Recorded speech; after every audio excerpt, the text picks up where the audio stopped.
Olá, tudo bem? Sejam todos muito bem-vindos. Eu sou Marcelo Grippa e está começando a terceira edição do podcast Videocast Revenue Club, um podcast veloz, leve e divertido orientado aos Chief Revenue Officers das empresas brasileiras. São os diretores de receita que estão ganhando muita importância aqui no cenário nacional. E o nosso tema de hoje é tomada de decisão apoiada em dados com a tecnologia de Advanced Analytics. E para isso nós temos dois convidados especialistas no tema. O André Luiz Seixas é CEO da Sales Disruption. O André, você já conhece o André na terceira edição do nosso podcast Videocast. Muito obrigado pela sua participação novamente. Bom dia, Marcelo. Bom dia, Fábio. O André já deu a deixa aqui. O Fábio Quintanilha é o cliente do André. Ele é o CEO da Atlantin Soluções TI. Opa, Fábio, muito dia, obrigado pessoal, pela sua participação. Obrigado, bom dia a todos aí. Bom, Fábio, você que é o nosso convidado aqui, então a gente tem que começar entendendo aí sua trajetória no mercado. Explica para as pessoas o que você faz, de onde você veio. Isso, vamos lá. Bom, eu sou do Rio de Janeiro, né? E minha trajetória começou na área de TI, né? Tecnologia, desde muito novo, aí 18 anos eu já comecei a trabalhar com TI. Numa época aí que microinformática as pessoas diziam que era para abrir portão de garagem. Então era uma coisa muito, assim, o pessoal ficava muito avesso à microinformática. Bom, daí eu meio que arrisquei naquela época nessa área, fui crescendo, comecei a trabalhar em consultorias, mas como júnior, né, e fazendo consultorias para empresas como Gillette e outras empresas grandes do mercado como Vale, fazendo pequenos projetos de desenvolvimento de sistemas. E depois de um determinado momento, aí a coisa foi, eu entrei no mercado financeiro. No mercado financeiro eu comecei a verificar que realmente análise de dados, que na época era um negócio chamado MIS, Management Information Systems, aí começou a nascer e dava muito retorno para as empresas. Comecei a verificar isso já no mercado financeiro e daí fui para a área de seguros. Na área de seguros, eu fui para uma empresa muito grande na área de seguros e aí lá eu implantei a primeira área de BI, de Business Intelligence, que na época era puramente BI. E aí nessa implementação vi realmente um negócio. Daí voltei para a área de mercado financeiro e num grande banco de investimentos aí, o maior da América Latina. Nesse banco teve a crise da quebradeira dos bancos, né, subprime, 2008. E aí em 2008 eu resolvi abrir minha empresa. E aí dois carros-chefes que eu coloquei, né, o desenvolvimento e o grande carro-chefe que era o BI, o Business Intelligence. E aí eu comecei a contactar aquelas empresas que eram, vamos dizer assim, que me contratavam, na verdade viraram os meus clientes em BI gradativamente. E aí eu comecei a fazer esse trabalho, comecei a pegar grandes contas, né, grandes clientes, fazer bons trabalhos, comecei a disputar com grandes empresas também, players internacionais aí do BI, né? E acabou a gente tendo bastante sucesso e criando uma metodologia também. Então foi basicamente essa trajetória. E hoje a gente tem a empresa, né, com 12 anos aí de idade, sendo que grande parte desse tempo é Business Intelligence e Analytics. Muito legal como você conseguiu acompanhar as tendências, né? Fazer a leitura correta de para onde a coisa estava indo para ganhar competitividade no mercado, né? Bom, nosso tema hoje é tomada de decisão baseada em dados, né? E Advanced Analytics. E isso virou mandatório nas empresas hoje, né? Não tem uma empresa competitiva hoje que a gente conheça que não tenha no cerne dos seus negócios essa mentalidade voltada a resultados, mas tendo os dados como guia, né? Então, para a gente endereçar essa discussão, explica para a gente quais são os tipos hoje de análise de dados mais usados com Advanced Analytics atualmente nas empresas. Isso, o Analytics hoje já tomou uma proporção grande, inclusive com cargos aí de cientista de dados, o mining dos dados. Então, assim, hoje o Analytics ele divide em dados preditivos, que eu vou explicar depois o que é, analíticos, descritivos. Então, preditivos é aquele que você faz, você prediz um valor ao longo do tempo. Então, por exemplo, tem clientes que querem saber como vai ser a empresa em até 30 anos. Então a gente pega determinadas variáveis, usa o machine learning e inteligência artificial para fazer a predição de dados. Então aí é por isso que chama-se de BI preditivo. Tem o BI prescritivo, que é uma coisa que está até nos projetos que a gente está fazendo agora, está surgindo muito. Que é o quê? Com base em vários KPIs de análise que você cria dentro do teu Business Intelligence, lá dentro dos teus relatórios, dos teus cockpits, dashboards, tem várias informações, só que o cara fica meio perdido. Às vezes ele quer tomar uma decisão que é uma combinação de vários KPIs e informações combinadas. Então, a gente tem o BI prescritivo, que é o quê? Você prescreve para o decisor, né, qual é a melhor solução com base na própria análise que o próprio programa faz dos KPIs. Então facilita a decisão do gestor. Então o gestor ele não precisa ele mesmo ficar combinando informações ou analisando KPIs para tomada de decisão. A gente ajuda o CEO, né, o CTO, CDO, e tem várias áreas aí. E reduz falhas humanas, né? Isso, aí o descritivo é puramente a informação, né? Você coloca a informação para a pessoa analisar, preditivo e é esse. E aí essa combinação, né, essa abertura, né, que vem já de algum tempo do Analytics, faz com que com essa combinação o cara tenha toda a possibilidade de análise e tomada de decisão, porque o volume de informação é muito grande, né? Então, fica uma coisa muito, muito, muito difícil para o CEO, né, tomar uma decisão, ainda mais agora com uma chuva de informações, que tem informações desde Facebook até uma informação de uma máquina que produz uma determinada informação, streaming, e aí isso gera um valor, porque isso é relevante. Posso até contar alguns casos aí depois, como o caso da Starbucks, né, que mede a temperatura das máquinas e se a temperatura não estiver legal, o café não sai legal e automaticamente a venda cai. Então isso é um exemplo. Depois tem outros exemplos com realidade virtual e tudo mais. A gente vai falar muito sobre exemplos de aplicações práticas, né? Mas para a gente completar esse cenário todo, aí não dá para a gente falar sobre dados hoje sem falar sobre AI, né? Inteligência artificial, e machine learning, que é o aprendizado de máquina, né? Como é que isso tem impulsionado os negócios, na sua visão? Tá realmente fantástico, né? A gente começou a implementar IA e Machine Learning, já tem aí uns 5 anos nos projetos de Analytics dos clientes. A gente teve um agora que foi bem forte o uso, né, do IA e Machine Learning. E o que acontece? Como é que funciona isso, né? Na verdade, o IA, qual é o retorno que ele dá primeiro, a predição de dados com uma acuracidade certeira, ou seja, a inteligência artificial ela precisa de uma inteligência digital que tem que ser treinada e criada para que ela, com essa inteligência, esse cérebro digital, né, consiga predizer os dados. Mas para isso ele precisa de informações. Então ele pega todas as informações históricas do passado de determinado assunto, né, porque o BI a gente trabalha muito por assunto, né? Então um assunto como energia, que você pega todos os dados de geração e você faz uma predição para o futuro de quanto aquela usina vai gerar. Um exemplo simples, né? Ou, por exemplo, uma análise de inadimplência quantos inadimplentes eu vou ter daqui a 3 meses na minha empresa. Tem até inteligências artificiais que dizem quais os inadimplentes. Ele consegue pegar individualmente cada pessoa e pelo histórico saber se ela vai ficar inadimplente até quase com uma assertividade de qual mês.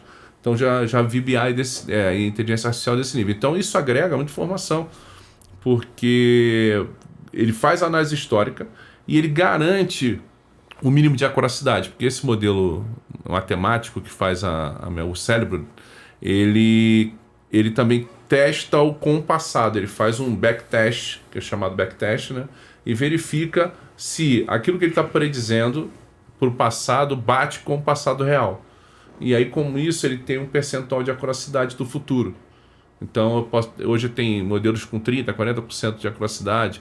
Claro que tem eventos fora do vamos dizer assim, um efeito climático ou alguma coisa assim, que aí sim, são fatores que também você pode colocar como variáveis do modelo, tá? Inclusive análise de dados meteorológicos, por exemplo, e incluir no seu modelo matemático para fazer essa predição, entendeu? Então, e aí com isso, seria a tomada de decisão também principalmente um cara, por exemplo, uma área de risco, onde o cara tem que tomar uma decisão e analisar o risco de uma determinada usina ou de uma determinada situação na empresa. Então, com o IA, ele, por exemplo, se eu tomar essa decisão hoje, se a empresa tomar essa decisão hoje, qual o impacto? E aí a inteligência artificial vai projetar isso lá na frente no meu resultado, na minha venda, entendeu? Então, tem toda essa... Então, realmente, o Machine Learning e o IA veio muito para esse trabalho. O Machine Learning já é uma situação de análise de completar gaps de dados. Como é que eu vou falar isso? Por exemplo, você tem uma máquina gerando uma informação. Aí vamos imaginar que... vou falar da área de energia também, que acho que é um exemplo simples. Você tem uma torre gerando lá energia. De repente, essa torre sofre uma manutenção e fica um vácuo lá nos dados, porque ela estava parada. Eu posso usar o Machine Learning para enriquecer esse dado com a possível produção daquela turbina naquele período ali que ela ficou inativa, entendeu? Então, com isso, você faz o enriquecimento a partir de uma inteligência, e o Machine Learning é mais nesse aspecto, né? Uhum. Então, tem várias funcionalidades aí que o CEO, o decisor, ele fica bem confortável. E o CRO também, né? O Chief Revenue Officer. Nós temos aqui o André que representa aí. O André tem uma trajetória, larga experiência, né, na direção de times de vendas e tal. E hoje atua como diretor de receita e auxiliando empresas de tecnologia a venderem mais e vender melhor, né? Porque não basta só vender. Ele tem que vender e cuidar de toda a jornada. André, como é que toda essa revolução aí do uso de dados tem mexido com a tomada de decisão na área de negócios? Realmente são em todas as áreas, né? E quando você fala machine learning e inteligência artificial, aí parece que é um assunto para geek, né? Parece que é um assunto para nerd. Mas não é. É assunto para líderes de negócios. Líderes de negócios têm que estar cientes que a tecnologia vão ajudar eles nos negócios. E o Fábio tem uma larga experiência de mercado financeiro. A gente vai falar também um pouquinho de setor elétrico, né, Fábio? Falando de área comercial, existem hoje ferramentas globais, existe um mercado gigantesco só do que a gente chama de inteligência de receita. São ferramentas dedicadas para gerar insights para a área comercial, tanto marketing, como vendas, quanto customer success. E aí, quando eu falo isso, Marcelo, as pessoas... não está muito genérico, André. Dá um exemplo. Tá. Um exemplo que eu estou implementando na ferramenta que a gente está desenvolvendo para os clientes. Né? Então, imagina o seguinte. Quando você acha que um cliente está pronto para comprar, um cliente existente? Né? Quando ele está feliz. Quando você gerou alguma entrega, ou quando, por exemplo, ele respondeu uma pesquisa de NPS dando nota 10. Então... Só para ficar claro, NPS é o nível de satisfação com o serviço. Né? O Net Promoter Score é uma métrica de satisfação que você entende qual o nível ali de detrator, de neutro, de promotor de um cliente da base para você gerar ações em cima disso. Indicações, né? Campanhas realmente de referral, que é dinheiro na mesa, e tem empresas que não têm o mínimo dessa inteligência comercial. Entendi. Mas imagina o seguinte, para a área comercial, inteligência artificial, machine learning, mas tão simples quanto isso, Marcelo.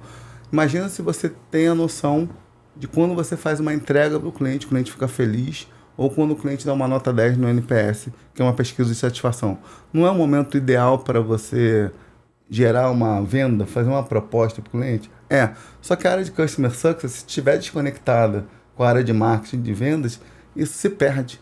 Então imagina uma ferramenta que automaticamente, que está tudo integrado, que quando o cara dá nota 10, ou quando o Customer Success fala, entreguei e o cliente está feliz, isso gera um insight para a área de marketing, para a área de vendas, e a galera lá vai, com mix de produtos adequado, vai propor para o cliente uma nova venda, ou uma nova indicação, ou alguma coisa para se apropriar, se valer desse tipo de insight. Então, hoje, isso é o que há de mais moderno quando você fala no assunto de receita, né? Que é justamente a profissão que eu desenvolvo, que é o Chief Revenue Officer, em português, diretor de receita, que é o profissional que integra marketing, vendas e customer success para numa estratégia integrada em benefício de dobrar faturamento, triplicar faturamento e gerar mais lucratividade também. E essa inteligência de receita já está em uso no Brasil ou não? Só um negócio dos Estados Unidos ainda não chegou aqui? Algumas ferramentas de CRM hoje estão implementando, só que na nossa ferramenta que a gente está desenvolvendo é que a gente está trazendo as principais features que tem nessas ferramentas de fora para dentro da nossa ferramenta, uma prioridade. Então a gente tomou uma decisão disso, de não trazer um parceiro que tenha a melhor, a segunda melhor, a terceira melhor, de acordo com aquele post, né, Marcelo, que eu postei lá no LinkedIn sobre esse mercado. Eu vou até fazer propaganda desse post. A gente escreveu um conteúdo sobre o ROI da transformação digital, em que a gente se baseia, né, num quadrante da Forrester, da consultoria, para abordar todas essas tendências aí de inteligência de receita, geração de insights acionáveis para negócios. E esse conteúdo tá no seu LinkedIn, né? Correto. André Luiz Seixas, eu acho. Completo. André Luiz Seixas no LinkedIn, correto. Boa. E lá a gente tomou uma decisão bem estratégica de vamos trazer um desses líderes de mercado para ser parceiro, trazer eles aqui para o Brasil, né? Como qualquer empresa faz. Ou vamos pegar as features desse mercado, das melhores ferramentas, as features das melhores e trazer para a nossa ferramenta.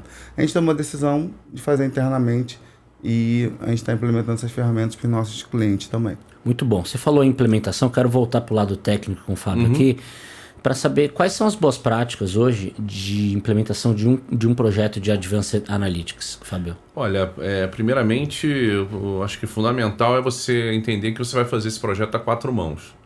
Ou seja, vai ser você com a sua empresa, mas fundamentalmente também o seu cliente junto com você em boa parte desse processo, principalmente na parte do front-end, dos relatórios e dos KPIs, mas com uma participação bem de perto e bem direta, não só em reuniões pontuais de levantamento e depois você vai para o desenvolvimento. Não, faz o desenvolvimento, mas faz de uma maneira, uma abordagem que a gente chama de incremental, e aí vai vir muito a questão de ler a metodologia de Agile, de Scrum, as boas práticas. Então, você fazer uma coisa que você envolva o teu cliente, o decisor, o sponsor, envolva os técnicos e a parte operacional que vai trabalhar contigo ali e realmente engajar todos eles no desenvolvimento desse material, entendeu?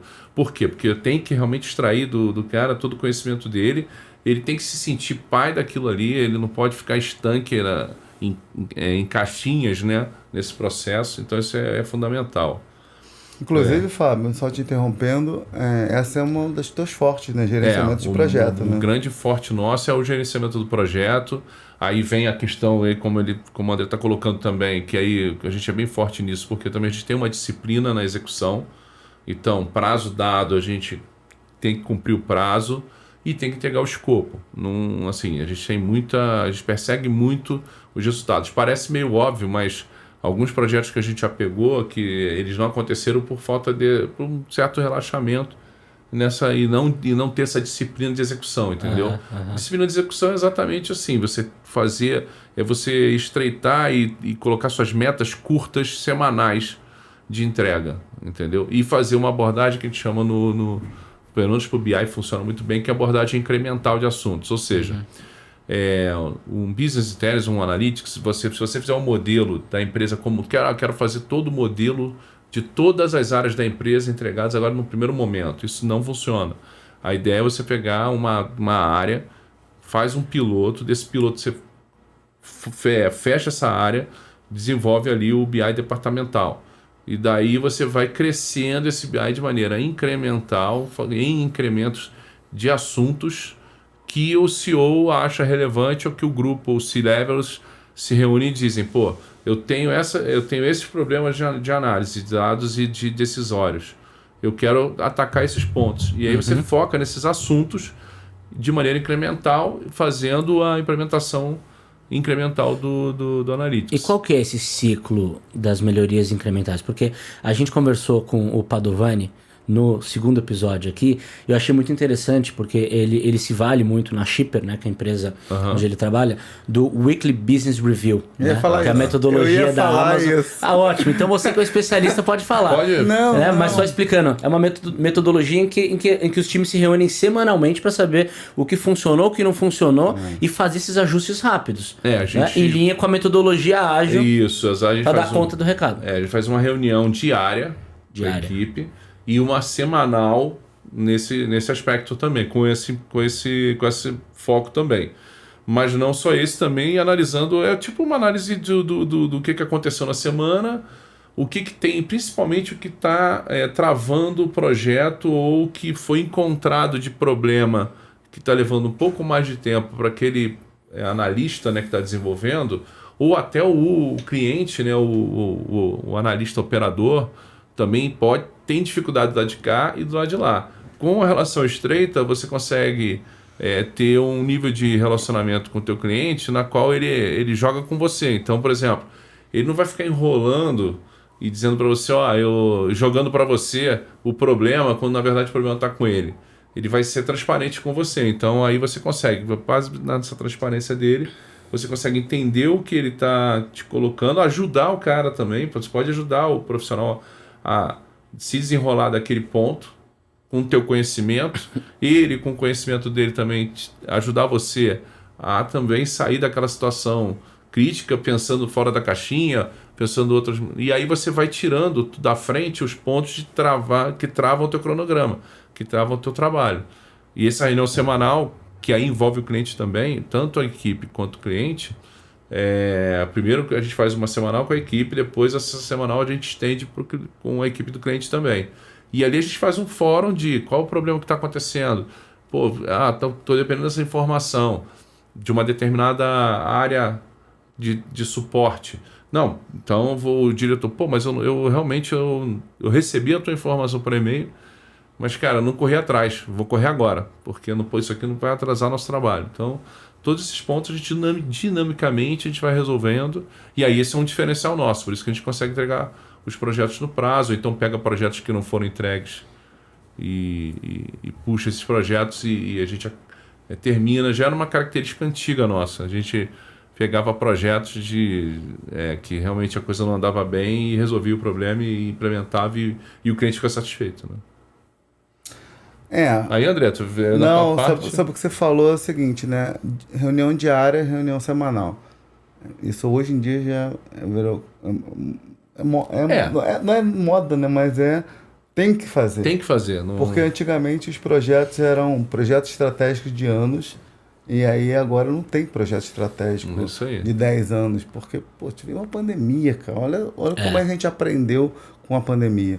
Então os projetos, sim, tem de 10 anos, só que eles são ajustados anualmente ou semestralmente, e nas reuniões de daily e nas reuniões semanais é que as coisas são tocadas.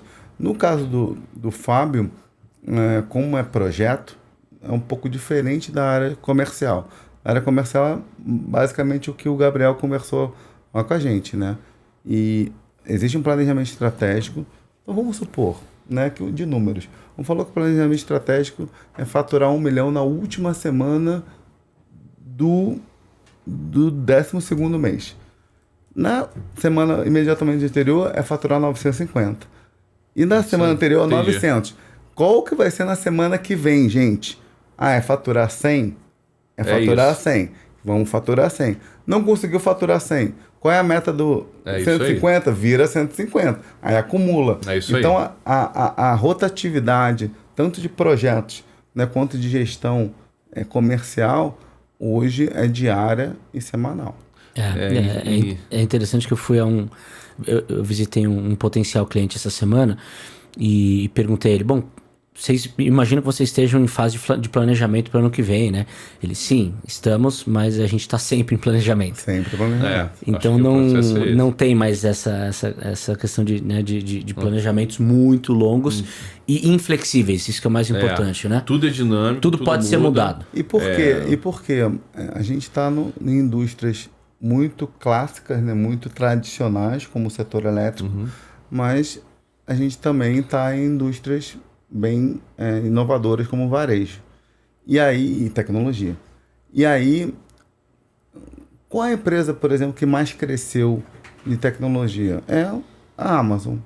Né? Sem dúvida, uma das empresas que mais cresceram. E muita gente fala, eu particularmente acho que é a cultura que fez ela crescer tanto. Tem pessoas que falam que é a mentalidade growth. É a mentalidade de ela testar e errar numa quantidade absurda. E de 5, 4 testes que vão ser feitos, um vai dar certo e vai explodir. E por que teste? Porque não tem passado. O que ela está aprendendo para fazer diferença não existe. Então como é que ela vai aprender? Só fazendo teste. E você sabe quantos testes a Amazon faz hoje, mais ou menos, por mês? 100 mil testes. Caramba. 100 mil testes. Então, tem empresas que ainda acham, será que eu entro nesse negócio de growth? E a Amazon está fazendo 100 mil testes. Você entendeu a mentalidade? A mentalidade tem gente que ainda acha diferente. Que precisa entrar. Tem gente que acha que já está fazendo 100 mil testes. E aí você vê o tamanho de cada um, resultado, vê quem está certo. Você tem essa questão do protótipo e você testar e envolver as pessoas, isso é importante. Tem uma questão também da ferramenta que vai fazer essa gestão dessas atividades ser uma boa ferramenta também. Existem ferramentas hoje especializadas em growth. Tem um componente que é ferramenta aí que é importante, entendeu? Mas o ponto, Fábio e Marcelo, que é diferente, né? Antigamente, hoje qual é a regra? Você é obrigado a fazer 4 ou 5 testes e você vai acertar um deles. E aí, olha o que muda. Você vai errar 4 ou 5 vezes para acertar uma. Antigamente, era proibido errar. É isso aí. Quem errava era mandado embora, quem errava era ruim. Hoje não, mudou. Tem que errar para acertar. E aí muda muito. Quem não se adequa a isso, as empresas que não se adequam a isso e os profissionais que não se adequam a isso, vão morrer. Vão morrer. Não tem jeito. Vão morrer. Porque esse conceito ele vai refinar a tua solução, na verdade, no final, né? Também tinha uma outra questão falei da questão tecnológica, acho que isso aí você tem que estar realmente baseado em boas ferramentas para fazer isso. E enquanto empresa de serviços, uma coisa importante é você começar a entregar resultado no início do projeto. Perfeito. É a mesma coisa com vendas, né, Marcelo? Daí que vem o veloz leve e divertido. O veloz é isso aí, né? É isso aí. O veloz tanto para vendas quanto para projeto. Entregar um resultado rápido, marcar um golaço rápido é super importante. É importante você continuadamente entregando e aí o teu cliente fica satisfeito porque ele está fazendo investimento, está tendo retorno rápido daquele investimento. Então, aquele negócio de faz investimento aqui daqui a 6 meses, a gente vai começar, planta aqui, vai colher, não rola mais. Começar a fazer o trabalho aqui. Não rola. Vou fazer todo o data warehouse e daqui a 6 meses você já começa a te entregar os relatórios. Não, você mencionou uma palavrinha mágica aí para minha próxima pergunta, que eu pesquisei, né? Enfim, avançando aqui na nossa conversa técnica, pesquisei sobre o que a gente ia falar, e aí veio um Analytics Data Warehouse. Isso. O que é, para que serve, do que se alimenta. Isso. Não, o Data Warehouse basicamente é o armazém de dados, a base de todos os dados para os relatórios e para o Analytics, né? E aí, a gente falando de Data Warehouse, ele tem um desenho e uma arquitetura até diferente do banco de dados. Ele é um banco de dados, só que hoje tem os bancos de dados Big Data, né? E ele tem uma arquitetura diferente, uma estrutura técnica, assim, fisicamente diferente, porque ele trabalha com um banco, ele é consultivo, ou seja, ele é um banco de dados que prioriza a consulta. Então, todos os dados, na verdade, o processo tem um processo chamado de ETL, que faz a carga dessas informações de N origens da empresa. Depois a gente pode até entrar no detalhe, mas o processo de ETL, que é o processo de carga, pega os dados de diversos sistemas legados das empresas, os sistemas operacionais e outras fontes, tá? Milhares de outras fontes, de planilha Excel até o próprio Facebook. Ele pega dado de qualquer dado não estruturado, carrega esse dado realmente para essa estrutura de Data Warehouse. E o Data Warehouse é um banco de dados, basicamente um banco de dados consultivo. E um banco de dados agora, com os bancos de dados mais modernos, eles descentralizados, ou seja, não é uma CPU que tem o banco de dados instalado e aquele banco de dados fica ali relacional, que é o banco de dados tradicional, é o relacional. Esse não, é o consultivo, tem uma arquitetura diferente, uma arquitetura em dimensões e fatos. Então, os fatos de análise são modelados dentro desse banco de dados de maneira diferente dos bancos de dados tradicional. Por isso que ele é um armazém de dados. E ele tem uma filosofia de empilhar as informações como se fossem fotografias de cada dia de trabalho. Então, pode ser dia, pode ser hora, pode ser streaming, mas o fato é que ele empilha as informações. Então, ele tem um banco de alto volume, ele trabalha com volume altíssimo de dados, por isso que vem o Big Data aí, né? Uhum. Então, ele tem que ter uma alta velocidade de consulta. Então, você consulta 1000 registros ou consulta 1 milhão de registros, ele tem que te dar um tempo rápido de resposta. No início era bem ruim isso aí, e depois os bancos de dados foram modernizando, e hoje existem bancos de dados específicos para isso, entendeu? Tem um banco de dados da Google, da Microsoft, para esse grande volume de dados com resposta rápida, entendeu? E, obviamente, para eles por trás disso aí, o que eles fizeram? Eles fizeram vamos dizer assim, o cérebro do banco de dados, agora ele está distribuído e na nuvem. Então, você, por exemplo, faz um comando de busca de dados, tem uma CPU ali, vou traduzir para o leigo, né? Tem uma CPU ali que puxa o dado, mas eu posso usar 5 CPUs, 10 CPUs e fazer uma chamada thread, né? Um paralelismo de processamento em que dependendo e aí tem um IA por trás disso aí também, né? Que analisa o teu pedido de busca de dados. Se o teu pedido for muito complexo, me dá todas as pessoas que moram, que estão no Brasil e que têm uma renda, sei lá, per capita X. Pô, são milhões de pessoas. Aí ele vai fazer essa busca, mas ele vai falar, quanto de CPU que eu preciso para atender ele aqui rapidamente? Preciso de 10 CPUs paralelas. Aí ele vai fazer esse paralelismo, vai trazer esse dado para você, o que era impossível até bem pouco tempo, porque eram CPUs que não estavam na nuvem e não estavam com a sua inteligência descentralizada. Deixa eu entender, Fábio. O que você está falando, em outras palavras, é que barreira tecnológica para análise de dados, para tomada de decisão que existia há pouco tempo, hoje é commodity. Hoje existem os players aí globais, Microsoft, Google, AWS e outros bancos de dados que oferecem isso na nuvem. E que o mais importante é a cultura da empresa ser uma cultura orientada para, por exemplo, bancar, né, esses projetos, para ter orçamento, para ter esse tipo de projeto do qual você comercializa, e também as pessoas estarem ali aptas ao novo. Porque não é dado histórico mais, é dado de Facebook, é dado de sistema legado, é dado de... Então, você imagina, antigamente, o pessoal até poderia pensar em fazer esse tipo de análise, mas não tinha tecnologia adequada para fazer isso.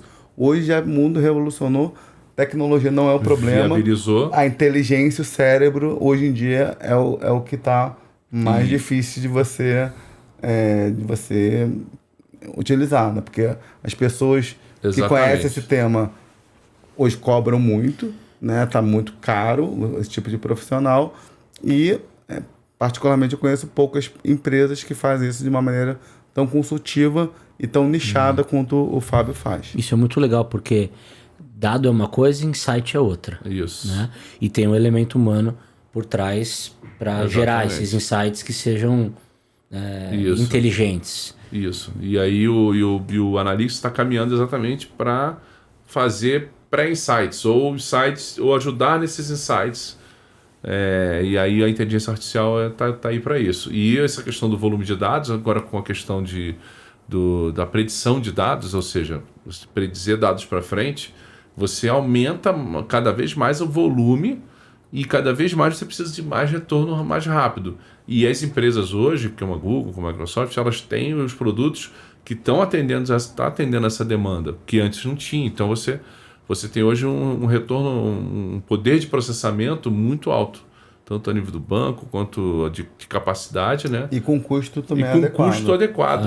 E com custo escalar, quer dizer, então hoje uma média empresa consegue implementar rapidamente um projeto desse. Por quê? Porque a nuvem já está pronta ali e com um custo, né, que cabe no bolso, né? Um investimento que cabe no bolso do cliente. E eu te diria, Fábio, que independente da questão de budget, né, empresas grandes que têm budget, por velocidade, acabam optando em usar a nuvem por essa questão de velocidade. Pelo custo, vai vir naturalmente, mas implementar, fazer um piloto, fazer um projeto até na nuvem, a questão maior é a velocidade. Depois vem o custo. E tem empresas gigantescas... Nas grandes empresas essa é a questão, é a velocidade e a segurança, né? Porque também tem que entender que na nuvem tinha essa desconfiança, né, da segurança, mas hoje as nuvens são muito bem protegidas, entendeu? Muito bem, tem vários processos de segurança, os data centers são extremamente confiáveis, então a confiança foi subindo, né, da segurança, a velocidade foi subindo, porque... E os níveis de produto também prontos para serem usados, né? Exatamente, prontos para serem usados. Cada vez mais, né? Tem gente, Marcelo e Fábio, já tive cliente grande que o modelo de inovação dele, sabe qual era? É o seguinte, vamos inovar aqui. Como é que a gente vai inovar? A gente vai inovar junto com a Amazon, com o Google e com a Microsoft. Como? Você, cara de inovação, ou você, técnico, quando esses caras lançarem um produto novo, você tem uma semana ou um mês para absorver esse produto novo que eles acabaram de lançar e ver como eles se adequam à realidade aqui da empresa. Aí, cara, esse processo de inovação garante... ele está no top de linha da inovação e gera uma... E a distância se reduz, né? Porque antigamente a Amazon, por exemplo, tinha um serviço dela e os pequenos varejistas estavam muito distantes de ter algo parecido. Hoje em dia já é possível você pegar frações, né? E aplicar no seu próprio negócio. É muito legal isso. E com esse encurtamento, né, da comunicação, com essa agilidade, né? Hoje, por exemplo, uma Microsoft pode lançar uma feature e online já está dentro da sua ferramenta como uma degustação e depois você pode incorporar isso tudo muito rápido. Exatamente. Então o processo evolutivo é muito rápido, tanto dessas ferramentas e...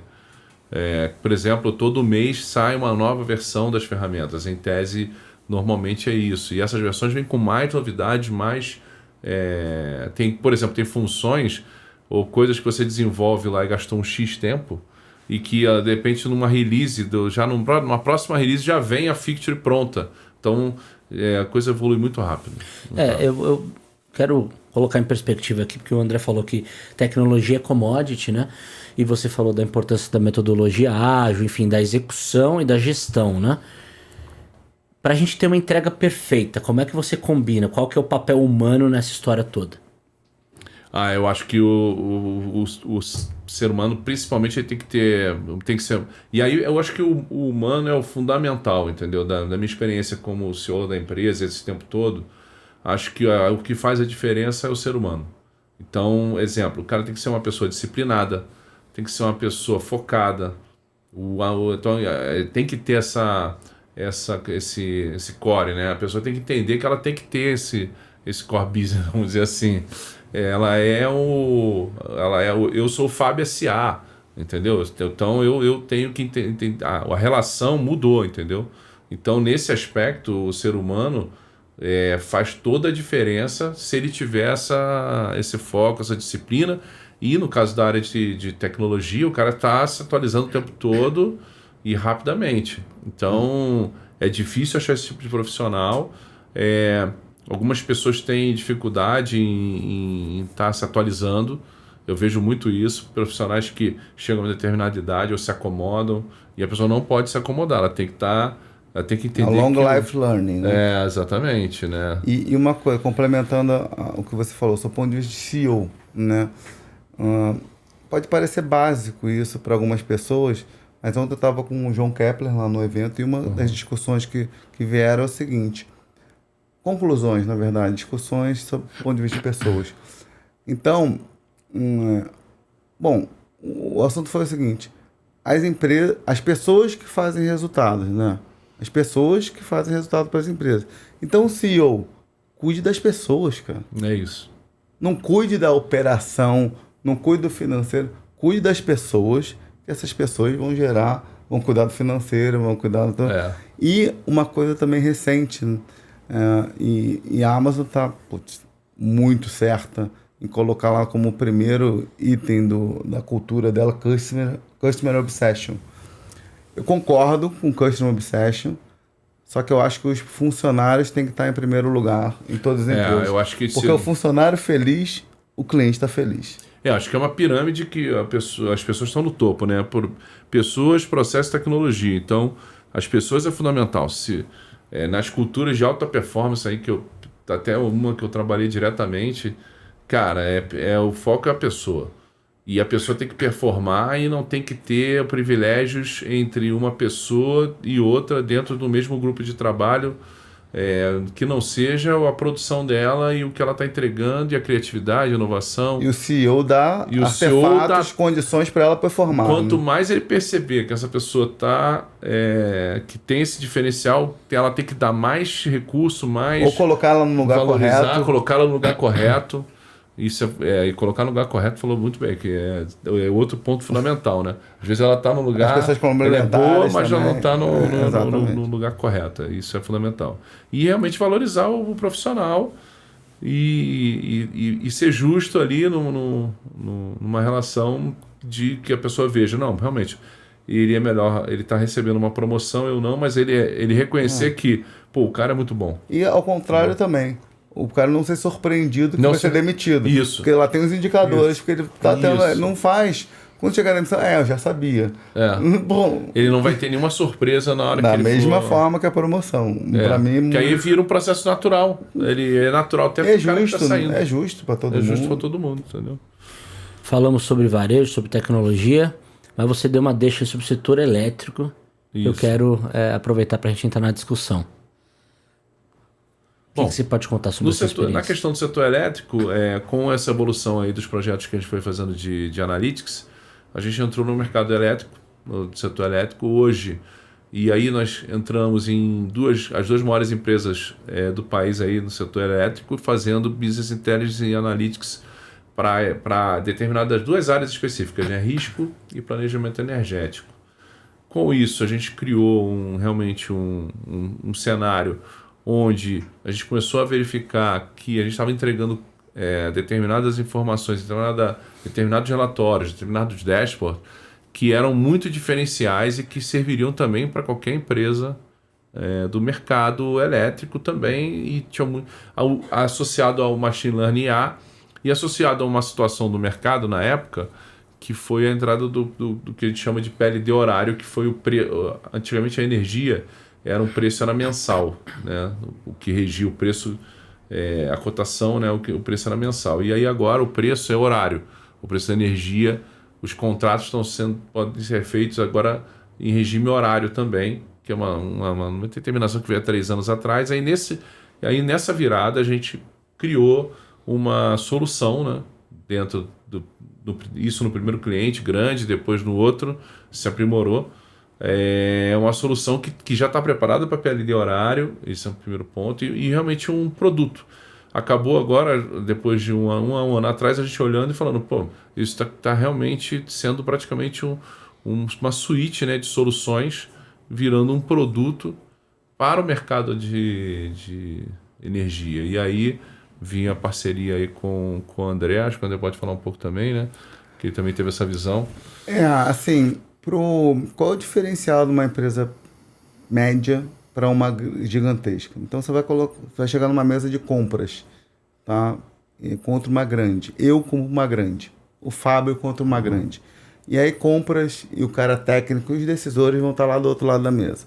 Aí o cara chega para a grande e fala assim: defende a sua proposta. O cara vai falar: eu estou em vários países do mundo, eu já fiz para tal, para tal. E a minha proposta é a melhor. Aí você chega para a pequena. olha, eu não estou em todos os lugares do mundo, eu estou no Brasil e eu já vendi e entreguei projetos de sucesso para tal empresa do teu setor do Brasil local. O que você prefere? O que um cara de compras, um cara técnico vai descobrir? Um cara genérico ou um cara especialista? Né? Um cara grande ou uma boutique? Às vezes, às vezes vai ganhar o grande, às vezes vai ganhar a boutique. Só que como estratégia comercial, é muito melhor você nichar e isso ser a sua vantagem em relação aos grandes. Você sabe mais do que os grandes, porque os grandes não conseguem entrar, ser tão nichados quanto você. E essa é a estratégia do Fábio no setor elétrico. A gente, em algum tempo atrás, ele fez esse business case, decidiu realmente entrar nessas grandes empresas do setor elétrico e ganhou contra os grandes. É um exemplo clássico, que ganhou contra os grandões. E hoje ele está tranquilo para escalar para qualquer empresa do setor elétrico. Ele tem essa referência que ninguém de compras, que ninguém técnico, que ninguém vai questionar a capacidade técnica que ele tem de entregar. Vamos falar de case então, Fábio. O que você pode mencionar, sem citar nomes? Bom, a gente tem o case basicamente que a gente tem disso. Tem dois cases de sucesso, né? Primeiro, nesse primeiro grande cliente, que a gente não pode citar aqui, infelizmente, mas a gente fez uns relatórios de balanço energético, de gestão de geração de energia, de usinas dessas empresas, dessas grandes empresas elétricas por tecnologia. Então, por exemplo, usinas de eólica, hidráulica, e ali tem uma série de informações que a gente captura no nosso processo. A gente tem um processo de carga que lê informações do mercado, né, inclusive de sites como da ONS, da BBCE, então todas as interfaces, CCE, todas essas interfaces a gente construiu e traz esses dados, então, de uma determinada usina desses grandes clientes, e aí a gente está falando aí de clientes com 50 usinas, 100 usinas, até mais, e a gente traz todas as informações mercadológicas, traz as informações também de compra e venda de energia, né? E com isso, a gente começa, da outra ponta, fazer a entrega para as áreas de planejamento energético e de risco. Então, de risco, todos os modelos de risco hoje usados no mercado e alguns inovadores com o IA Machine Learning que a gente criou, principalmente na tecnologia de wind, a gente consegue fazer predição de dados e implementou todas as metodologias de análise de risco que hoje as empresas utilizam, isso aí falando de um BI dentro da área de risco, né? E planejamento energético. E planejamento energético, basicamente, a gente usou o IA Machine Learning para predizer, por exemplo, valores de geração de energia para os próximos até 30 anos, tá? Então, a gente consegue hoje uma usina predizer quanto que ela vai gerar com uma acuracidade boa, a sua quantidade de energia. Na parte de preços, a gente puxa os preços, faz umas análises de congruence, quer dizer, não quer dizer que o machine learning está certo, mas a gente pega o que o machine learning fez, o que o modelo padrão deles faz, e aí faz essa combinação e o analista olha aquilo aí e diz, pô, nesse cenário atual, realmente o machine learning está me dando um valor aqui, o outro modelo está me dando um valor. Qual o descolamento entre essas decisões, essas informações? Então, tem relatórios nesse nível, tem cockpits que vão até o presidente, onde rapidamente ele consegue analisar e ver na visão financeira das suas posições, porque tem a carteira, né, de energia, né? Então tem a posição em reais, tem a posição em energética, então rapidamente ele consegue consultar, rapidamente ele consegue saber o que ele tem que vender de excedente de energia, comprar de excedente de energia, isso projetado para o futuro. Então esse que é e de maneira muito rápida, falando assim bem basicamente, são vários outros relatórios, tem um relatório até de transmissão também, de troca de energia falando um pouco específico da área de energia, mas a troca de energia tem relatórios que falam só sobre isso, tem relatórios que falam de nível de reservatório. Isso é só sobre aquele primeiro cliente ou sobre o segundo? Não, aí os dois utilizam. Por isso que veio até a ideia do produto, exatamente porque a gente começou a ver que os produtos que a gente fez em as soluções que a gente aplicou em está se aplicando diretamente em outro, e aí veio a ideia de fazer realmente E uma coisa interessante, né, Fábio? A gente conversou com grandes caras de indústria recentemente E aí existem opiniões diversas. Né? E, na verdade, opiniões diversas porque tem que ser mesmo. Um cara falou o seguinte pra gente: André, monta um SaaS. Né? Monta um SaaS que aí você escala. E o outro falou o seguinte: não, aqui não tem SaaS. Inclusive, Fábio, o que você desenvolver, eu quero código. Né? Você faz? Faço. Você viu? Divisões de mesmo caso de indústria com demandas diferentes. Tem uns que querem, né, que o produto seja só dele, especificamente dele, inclusive o código, e o outro quer usar sob assinatura, não ter vínculo e poder sair a qualquer instante. Mas isso em que nível? Você está falando do CEO? Está falando de C-Levels. Para eu entender quais são as dores. Aquilo que é core, né? Aquilo que é core da empresa, isso a gente não, até contratualmente, a gente não vamos dizer, não disponibiliza para todas as outras, porque é core da empresa. Hoje, os nossos projetos hoje são meio que alfaiataria, né? A gente faz sob medida, é um desenho que todo ele é daquela empresa, então quando é core business a gente respeita e contratualmente não pode disseminar. E aquilo que é mais geral, né, que tem informações públicas e tá público, a gente vai para dentro do site, e aí veio a ideia do site, porque muitas das informações são públicas e você pode criar um site para isso e você comercializar normalmente. Vender por assinatura. E aí você pode fazer um modelo híbrido, que é o site, mas com alguma alfaiataria ali, com alguma coisa que é do core e aquela empresa não quer que aquilo seja cedido, né, vamos dizer assim, ou para terceiros. Então, tem esse modelo híbrido, tem o site puro e tem o alfaiataria puro, que eu chamo de alfaiataria pura, que é que fazer totalmente sob medida para o cliente, com totalmente aquele produto ser totalmente daquela empresa, né? Todos os desenhos aí, né? Tem um assunto legal da gente abordar também, que são os KPIs, né? A gente já está na 3ª edição do podcast, né, André? E parte das discussões aqui é que muitas vezes as empresas não sabem direito o que querem, né? Como chegar lá.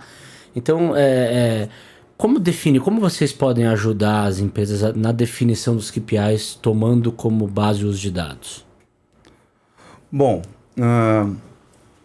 de novo, né, fazendo um merchan aqui. No sistema que eu uso, existe um indicador comercial que serve como base para o CRO, que é o LTV maior que o CAC. LTV sobre CAC é maior que 3. E no sistema lá, em sistemas mais modernos, já é de cara online, você vê qual o LTV sobre o CAC da tua empresa em tempo real. E aí você vai fazendo estratégias comerciais para que aquilo se maximize. Né? E se o LTV tiver 4, né? Tiver 5, tiver 6, está errado, porque você poderia estar investindo mais. Você poderia estar aumentando o teu CAC e atingindo mais clientes, por exemplo. Né? Então, é muito isso. É claro que tem uma questão de custo fixo, custo variável, que entra ali na composição do DRE, mas se você está com esse indicador, por exemplo, alto, com lucratividade alta, por exemplo, pode ser uma decisão, né? Pode ser uma decisão do ponto de vista de CEO, de gestor comercial, mas pode ser também um fator negativo, que você está deixando de crescer às custas de gerar caixa. Ok, legal. Então, indicadores, isso. Caixa, fluxo de caixa, não tem como. Mas, do seu ponto de vista comercial, LTV sobre CAC maior que 3. E se tiver maior, ótimo, mas é sinal que poderia estar sendo investido mais para você expandir. KPIs, assim, é fundamental, cada área, né? No caso, ele falou da parte, né, da análise de resultado, né, das empresas. Tem os KPIs departamentais também que você pode criar. O importante é você ter um regime, né, também de análise desses KPIs de uma maneira rotineira. E você, por exemplo, vou dar um exemplo do que eu participei numa empresa, acho que posso falar o nome daquela Icatu, né? No qual ela tinha os KPIs da área, os teus KPIs da tua coordenação. Esses KPIs, toda semana, você sentava com o vice-presidente e ele analisava semanalmente os KPIs E aí o conjunto e o somatório dos KPIs de cada coordenação da informática somados dava o KPI da área, e mensalmente uma pessoa, um coordenador em esquema de rodízio apresentava esses KPIs para o presidente. Lá no auditório para a empresa inteira. De cada vez. E aí... Será que ele ia apresentar coisa ruim? Não, e aí é o seguinte, porque aí ficava num sistema, não dá, né? Não tinha como. Então, o interessante é que... e aí, quando chegava tanto para o vice-presidente quanto o presidente, eu tinha que explicar o resultado bom e o resultado ruim daquele KPI. E semanalmente era feito isso, e mensalmente com o presidente. E aí o presidente podia olhar teu KPI lá e falar, bom, e como é que então, quer dizer... E para a empresa toda. E isso é interessante porque... e aí o esquema de bonificação era totalmente ligado aos KPIs. Não tinha... Ninguém ficava surpreso por não ter recebido uma bonificação alta ou baixa. Ele sabia que o KPI dele estava baixo. Então é muito justo. E eu achei legal quando ele pegou o KPI e encaixou num modelo que ele acabou escalando o KPI dentro da empresa e ainda ligou para o programa de remuneração do KPI, entendeu? Isso é uma boa questão. Eu tive recentemente no Sales Club. Aliás, o nome Revenue Club é porque eu sou muito fã dos caras. E quando você é fã, você imita mesmo e modela. Não copia não, modela. e nesse Sales Club, para quem não sabe, tem uma pegada de gestão muito forte dada pelo Léo Castelo. E o Léo Castelo falou que ele administra as 18 mil empresas que ele tem lá, só com dashboard verde, amarelo e vermelho. E aí tá, no nível do Léo Castelo, cada negócio tem lá, né, os indicadores, os KPIs que ele indica. Só que isso serve para tudo. Então, por exemplo, para um SDR, ele vai ter lá 3, 5 indicadores. Quantas ligações ele fez, quantas ele passou para o closer e quanto ele fez de treinamento, por exemplo. O gestor dele vai olhar, sim, diariamente, online ou semanalmente, já sabe. Se está tudo verde, cara, e o próximo? E aí ele tem uma gestão bem mais, gestão à vista, se possível, mas não tendo à vista, uma gestão bem mais eficaz, bem mais eficiente, com esses tipos de dashboard. Um conceito como se fosse um painel de um avião, entendeu? Exatamente. Um painel de avião. Ou painel de UTI, né? Pra gente ou painel de UTI. Saber se o paciente está melhorando ou piorando. Exatamente. Então você tem que ter aqueles...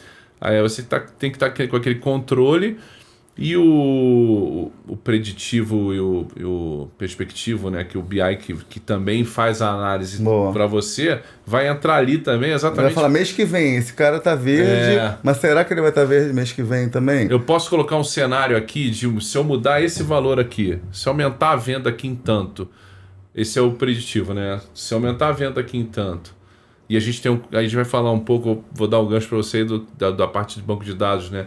De como estruturar, já pode no tocar. sentido de criar o conceito de cenário dentro do Data Warehouse, né? Se você se eu imputar um cenário diferente aqui, vai ficar como o meu KPI de venda? Vai ficar verde. O problema foi resolvido se você fizer essa ação aqui num determinado cenário. Antes de acontecer. E aí você vê, mas aí tem um impacto combinado, que é aquele impacto que talvez o CEO não consiga ver. Porque ele vai...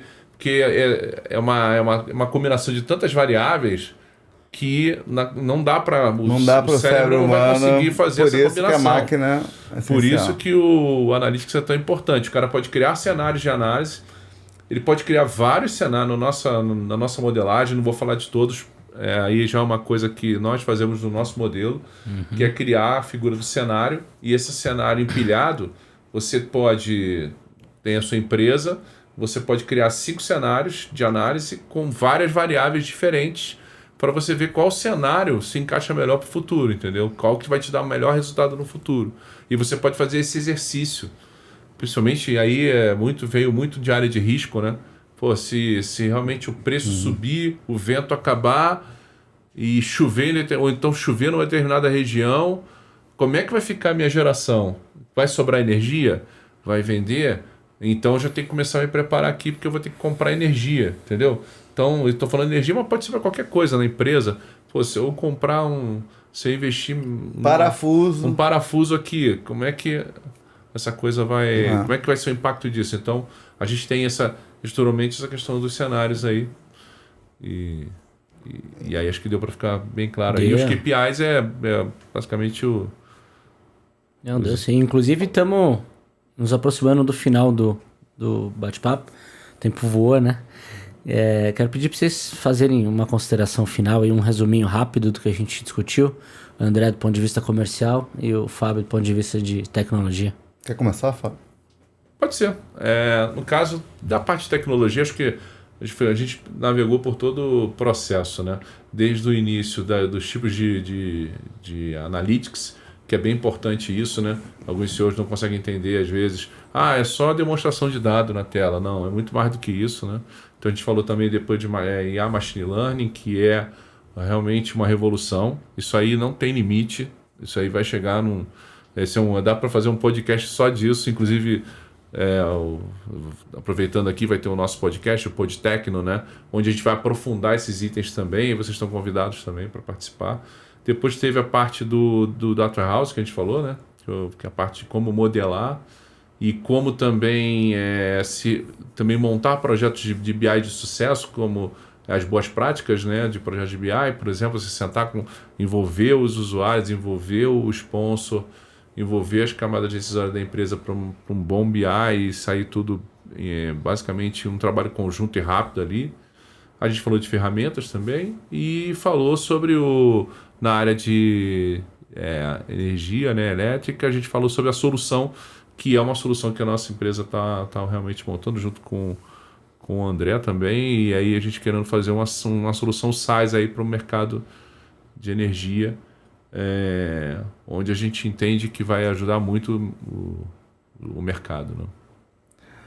Marcelo e Fábio, do ponto de vista comercial sempre, eu acho que quando você tem um produto maravilhoso como o do Fábio, somado a uma estratégia comercial ou a estratégias comerciais das empresas mais lucrativas do mundo, não tem como dar errado. E é isso que o Chief Revenue Officer é o responsável, né? O diretor de receita é responsável por fazer a estratégia comercial de empresas de tecnologia. Então, assim, é ótimo você ser um CRO de uma empresa que tem um produto incrível. Só que existem empresas que lucram muito, que perduram e que não têm um produto incrível. Por quê? Porque a estratégia comercial é muito forte. Então, assim, hoje que a gente não vê, mas tem muitos produtos excelentes e empresas morrem com produtos excelentes porque não tem uma estratégia comercial. É mais difícil uma empresa que tem uma maturidade comercial forte com um produto mais ou menos. Essa empresa tem mais chance de crescer do que uma empresa que tem um produto excelente que não vende. Tá? E é isso que grandes empresários Exatamente. Que eu conheço também compartilham da mesma ideia, só que eu prefiro muito mais trabalhar com clientes como o Fábio, que é mais fácil, né?